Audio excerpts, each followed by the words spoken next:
The hour of 7 o'clock having arrived, I'll call the council to order. Let the roll reflect that all members are present and a quorum has been established.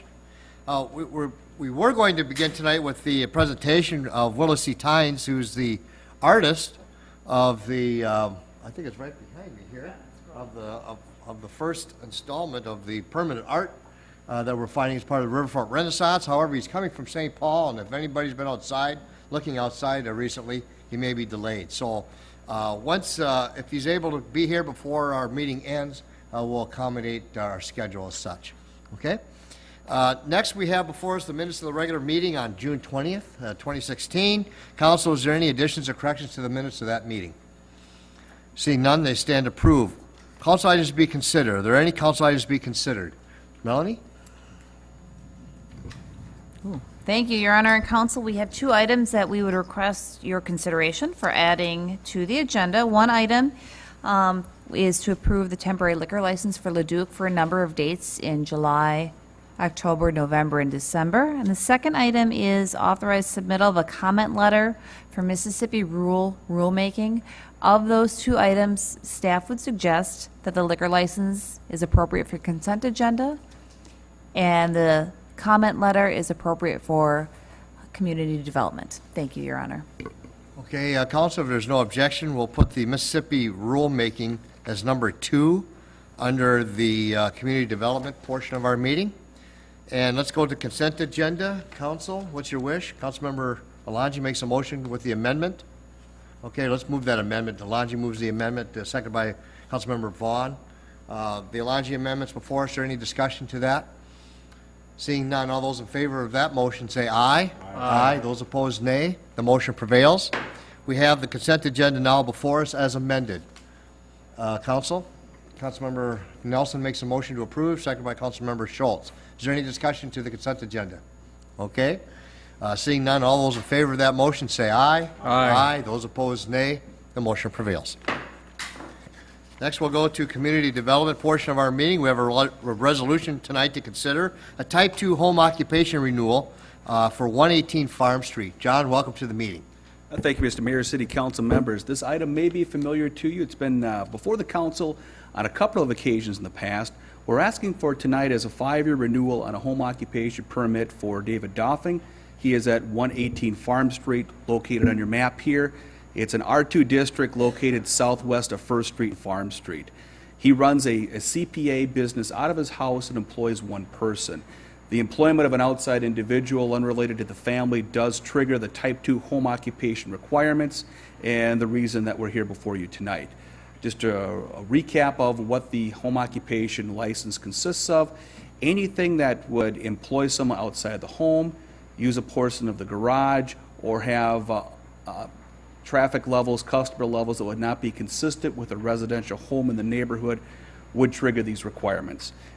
In the report, it states that Mr. Doffing has operated the business for quite some time, since 1987. He's had home occupation permits under the current code in 2004 and 11. We've had no issues or any complaints on his operation. We did send out a notification letter to neighboring properties and have received no comment at this time. So we are recommending approval of the permit for another 5 years. And I can stand for any questions. Okay, John, thank you for that presentation. Council, this item is before us. What's your wish? Councilmember Balsanic makes a motion to approve. Yes. Seconded by Councilmember Alonji. That motion is now before the body. Discussion to that motion. Seeing none, all those in favor of that motion say aye. Aye. Those opposed, nay. The motion prevails. Next, we have number 2 on the agenda under community development, the Mississippi rulemaking that the DNR has put forward, and with comments from the city. John? Thank you, Mr. Mayor, City Council members. I'll start with a recap of what the process is and where we're at in the process, and then talk a little bit about the specific comment letter itself. The action we're asking for tonight is to authorize submittal of the attached comment letter within your packet. The comments are relating to the Mississippi River Critical Area rulemaking process, which is something the Minnesota DNR has been going through for a number of years now. I think it's been about a 7 or 8 year process. What they're doing is they're codifying or attempting to codify rules that were adopted by an executive order back in 1979 regulating the areas of the Mississippi River that are coexistent with MNRA, the National Recreation Area, all the way from Dayton to Hastings. On the map on the screen, you can see areas and how they affect the city of Hastings. Since they are in executive order form, they're not very easy to modify, and it's kind of a clunky way to handle a state regulation. So they've been attempting to go through rulemaking for some time. You may recall that in 2014, we met with the Planning Committee and also with the City Council to put together an initial comment letter on the rules themselves. And since that time, the formal rules have been adopted in draft form. They've been available for the cities for comment, and I do have some comments that I'll share with you in just a moment. What these state rules would do is they would regulate the formation and require cities to adopt local Mississippi River corridor ordinances for the city itself. My recollection is that from about a one-year period from adoption of the rules themselves, the city would have that time frame to adopt local rules that would regulate the district. So where are we at, and what does this mean altogether? The map that I'm showing here shows the areas in town that are under the jurisdiction of MNRA. And essentially, if you're looking at the map, this is County Road 42, Ninja Road, 2nd Street, all the way through to East Hastings, pops down to Lake Isabel to 3rd Street, and then there's this big jump down here to just north of Glendale Heights. This is where Extreme Sandbox is. And then on the north side of the river, the entire north side in Washington County, the marina areas that are within the city itself. This is an improvement over what we have presently. One of the big complaints that I've had and other cities have had with the existing ordinance or the existing rules has been they've not contemplated the existence of development along the river, which is certainly a unique aspect to Hastings here. We're a historic town, one of the few cities that have a downtown and lots of intense development along the riverfront. The old rules really didn't recognize that. There was a lot of nonconformities that were created with the rules that existed. The rules that are presented by the DNR at this point are a much better solution. They divide the district, the city, into a few different new districts with an open space area, which is consistent. Also, this new, what they call rural town crossing area, which has more reduced setbacks, recognizing for the first time that development that occurs along the Mississippi River is something that's there and something to be recognized.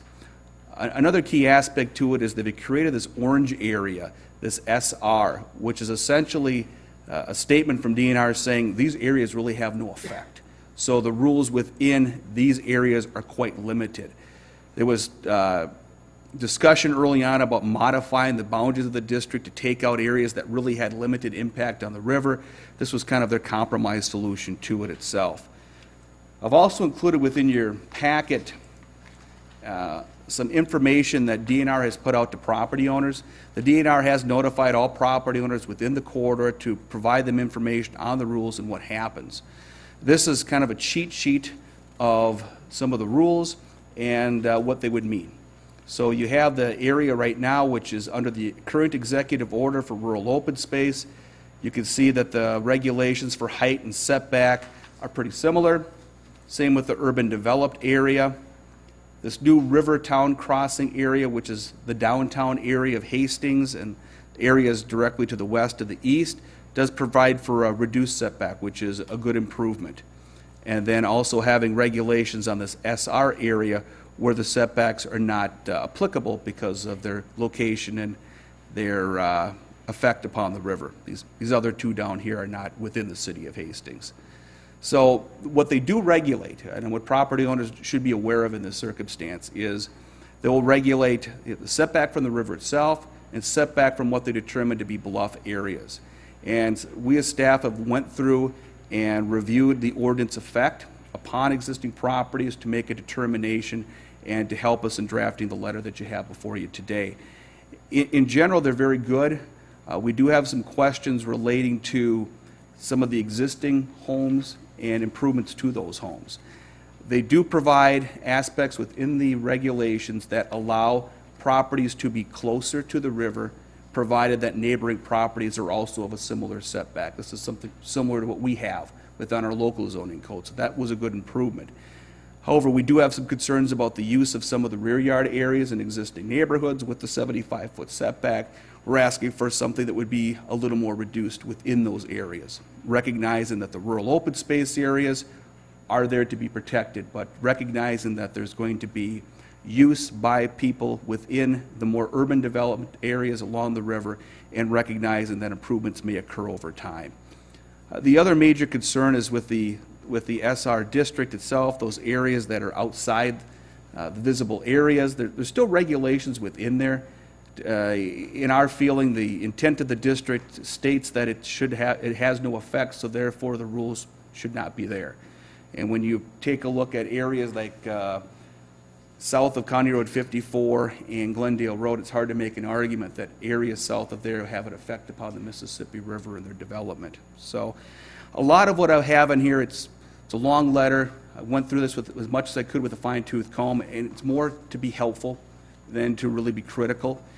Being able to tighten up some of the definitions to make sure that we're not having issues coming up later on. So I can stand for any questions that you may have. Again, the purpose and the action tonight is to authorize submittal of the letter. Thank you. Thank you for that fine presentation, John. Appreciate that very much. Council, discussion. Councilmember Schultz. Thank you, Your Honor.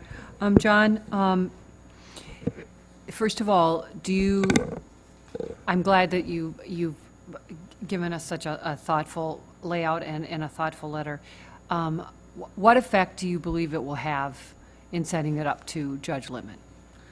I guess that's a good question. I don't know at this point. I've had conversations with DNR staff members over the years that we've drafted this. They've made good attempts to come out and to listen to what we've had to say. Hopefully, it would be incorporated. Okay. Your Honor, Councilmember Schultz. are other cities along the river sending similar correspondence? They are. Okay. Thank you. Councilmember Alangi. Your Honor, I just want to note for the record, I will be voting on this. I believe I can. As of 6 months ago, I began working for the DNR, and in fact, I oversee the operations, including rulemaking coordination. But I don't believe there's any direct or even indirect financial interest here, and so unless council disagrees with my assessment, I don't see any conflict of interest. But I just want to note it for the record, since it is public record that I'm both a DNR employee and a city council member voting on this matter. Duly noted, and thank you for that recognition, Councilmember. Councilmember Schultz. Thank you, Your Honor. John, I asked you this question earlier via email. These rules and what's being promulgated here won't have an effect on what we're currently proposing along our riverfront, say, for the art space or the Hudson property or anything of that nature? Sure. Immediately, no. The rules that would be adopted by the state would be the guidance that cities would use to adopt their own local ordinances. And so the adoption of that is more than a year out. So any project that's in the pipeline that'll be approved within that time frame would be under the current rules, so they would not be. Future development along the river would be subject to the rules. Just a quick question, John. We have property north of the proposed art space project. Is any adverse impacts can you see since we own that property? Sure. On that one, the setback is actually in a better situation than it is today. I think in other projects we've had in the past, we've granted variances to existing shoreline code to provide for the most northerly development of that property. That might not be the case in future development. Thank you. Okay, is there any further discussion? We have the motion. Okay, I'll seek a motion. Councilmember Schultz, Brox makes a motion to adopt, seconded by Councilmember Schultz. That motion is now before the body. Is there any discussion to that motion? Seeing none, all those in favor of that motion say aye. Aye. Those opposed, nay. The motion prevails. Thank you. Next is comments from the audience. Are there any comments from the audience? Seeing none, council announcements. Any announcements? Okay. Seeing none, I have a couple announcements to make. First of all, Councilmember Vaughn's going to have a great birthday tomorrow. And so tomorrow, July 6th, is Councilmember Vaughn's birthday. Mark, happy birthday. I don't know who's bringing the cupcakes, but somebody got to remember. Yeah, you grab donuts. Okay, sounds great. Happy birthday, Mark. Okay. That's 7 a.m., right. I'm about ready to announce that, so. Okay, other announcements that we have, first of all, Wednesday, July 6th, which is tomorrow, as mentioned, the Operations Committee, chaired by Councilmember Balsanic, and with Nelson and Vaughn, they'll be meeting to discuss utility service, future projects, and signage. And that's at 7 a.m. tomorrow at the Cal Rudy Public Works Facility. Also tomorrow at 10:30 a.m. at the Pavilion at Levy Park is story time in the park. So they'll have that event tomorrow. This Thursday, July 7th, Beyond the Yellow Ribbon is going to have a table talk meeting. This begins at 6:30 at the American Legion. And so those who are interested in that, please be there for that. On Saturday, July 9th, again, music in the park at the Pavilion, being performed by the Hastings Arts Center. That will be Saturday at 10 a.m. And of course, later that day at 5 o'clock is the Saturday night cruise-in this Saturday. Monday, July 11th is Fitness in the Park. A lot of activities there. We'd like to promote it from 5:30 to 6:15 p.m. And a YMCA class type, gentle yoga. I don't know if is there anything that's not gentle about yoga? Is that right? There can be? Okay, I'm going to withdraw that. Okay, and on Monday, July 11th is also the Planning Commission will be meeting at 7 o'clock at City Hall. On Tuesday, July 12th, the Parks and Recreation Commission will be meeting at 6 p.m. at City Hall.